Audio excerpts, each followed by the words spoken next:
ঈদ মোবারক, একটা বিশাল ঈদ মোবারক আসার একটা আশঙ্কা দেখছি। আলহামদুলিল্লাহ গোলকধাঁধা তৈরি করছে।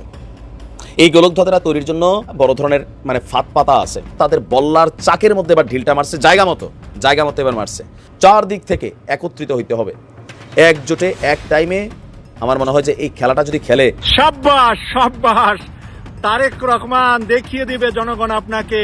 আপনার খেলার দিন শেষ হয়ে গিয়েছে তারেক রহমান, আপনাকে জানিয়ে দিচ্ছি। তারেক রহমান কুচুকরি ছাড়া কোনো ভালো কাজ করে আগামীতে সরকার গঠন করতে পারবে না বলে ডক্টর ইউনূসের চমকে খুব অল্প সময়ে বিএনপিকে জিজ্ঞেস না করেই বিরাট সিদ্ধান্ত নিল ডক্টর ইউনূস সরকার। এখন বিএনপি কিছুই করা নেই, ওটি মানতে হবে। কেউ এটা কল্পনা করতে পারেনি যে এত তাড়াতাড়ি এত বড় ঘটনা ঘটতে পারে। একটা চিতাবাঘ, এই যে দুইটা ঘটনা পর পর, এটার মানে কি জানেন? এটা একটা ইঙ্গিত। হায় হায়, এ তো আগুন জ্বালিয়ে দিবে। দেখেন কি মাথার ব্রেন। আর এই মানুষটাকে দেখাই দাদাদের বিচি কান্দে উঠে গেছে। হায় হায় হায়। অনেক দিন পর শেখ হাসিনা আপার চুরি কেলেঙ্কারি নিয়ে একটা ভিডিও করতেছি, কিন্তু এই লকারের ব্যাপারটা জানতাম না। আসলে লকারে কি আছে, শেখ হাসিনা কেন সেখানে নিজে যাইতেন, বিষয়টা একটু খুবই গোপনীয়, জানতে হবে আপনাদের।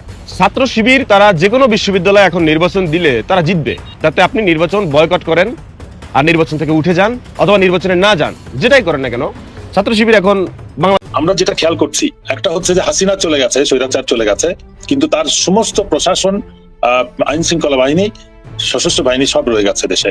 বাংলাদেশে অশান্তি লাগিয়ে রেখেছে যেই ভারত পার্বত্য চট্টগ্রামের ইউপিডিএফ এবং অন্যান্য দেশদ্রোহী সন্ত্রাসীদেরকে প্রশিক্ষণ দিয়ে, অস্ত্র দিয়ে বাংলাদেশে অশান্তি সৃষ্টি করে রেখেছে, এবং যেই অশান্তি এখন চলছে, ঠিক এই সময় কার স্বার্থ রক্ষা করতে, কোন স্বার্থে বাংলাদেশ সেনাবাহিনীর সেনাপ্রধান ভারতে যাবেন? ডক্টর ইউনূস যদি সেনাপ্রধান ওয়াকারুজ্জামানকে ভারত সফরের অনুমতি দেয়, তাহলে ইউনূসের পতন অনিবার্য। প্রশাসন ঠিক নাই, সব তাদের পক্ষের লোক। এখন আপনি কি করবেন? তার মানে কি নির্বাচন দেওয়ার আগে তো প্রশাসন ঠিক করতে হবে। তার মানে কি জামাতের লোকজন যে প্রশাসন দখল করে দিছে, তাদেরকে না সরাইয়া আপনি নির্বাচন দিবেন কিভাবে? এখন তাদেরকে যে সরাইবেন, কাকে বসাইবেন? এখন প্রশাসন থেকে এই যে জামাতের সবাইকে সরাই দিয়া নতুন মানুষ কই থেকে আনবেন? কই থেকে পাবো নতুন মানুষ? যাকেই দিবেন সেটা নিরপেক্ষ না ভাই। মানুষ নিরপেক্ষ হয় না, এটা বেগম খালেদা জিয়া বলে দিছে যে পাগলও নিরপেক্ষ হয় না, একমাত্র শিশু ছাড়া নিরপেক্ষ হয় না। মানুষ নিরপেক্ষ হইতে পারে না ভাই। ভিতর থেকে একটা চয়েস থাকে যে আমি এর পছন্দ করি, এর পছন্দ করি না, এরকম থাকে ভাই। মানুষ নিরপেক্ষ হইতে। আসসালামু আলাইকুম প্রিয় দর্শক শ্রোতা, নতুন একটা ভিডিওতে জানাচ্ছি সবাইকে স্বাগতম। বিভিন্ন মিডিয়ার মাধ্যমে খবর পাওয়া যায় আরো 5 বছর বাংলাদেশকে পরিচালনা করবেন ডক্টর মোহাম্মদ ইউনূস। ডক্টর মোহাম্মদ ইউনূস আরো 5 বছর ক্ষমতায় থাকবেন এবং তার মাস্টার প্ল্যান কার্যকর হয়েছে, এমনটাই ছড়িয়ে পড়েন বিভিন্ন মিডিয়ার মাধ্যমে। বাংলাদেশ নতুন করে স্বাধীন হওয়ার পর বাংলাদেশের মানুষ পড়েছিল হতাশার ভেতরে, কেননা তারা দরিদ্র অবস্থায় তাদের দিন পার করছিল। এই অবস্থায় ডক্টর মোহাম্মদ ইউনূস বাংলাদেশের মানুষের পাশে দাঁড়ান। তিনি চালু করেন ক্ষুদ্র ঋণের ব্যবস্থা। বাংলাদেশের মানুষের প্রয়োজন ছিল সহায়তা, ডক্টর মোহাম্মদ ইউনূস বাংলাদেশের মানুষকে সহায়তা করেছিল। তাই কেউই হারাতে চায় না তার মতো সরকারকে। অতীত প্রধানমন্ত্রী শেখ হাসিনার কারণে বাংলাদেশের আর্থিক অবস্থা নিম্নমানের, কেননা তিনি অনেক দুর্নীতির ভিতরে যুক্ত ছিল। তিনি বাংলাদেশকে উন্নয়ন করার নামে বাংলাদেশ থেকে সরিয়েছিল অনেক অর্থ। তারই কারণে বাংলাদেশের মানুষ দরিদ্র অবস্থায় জীবনযাপন করছিল।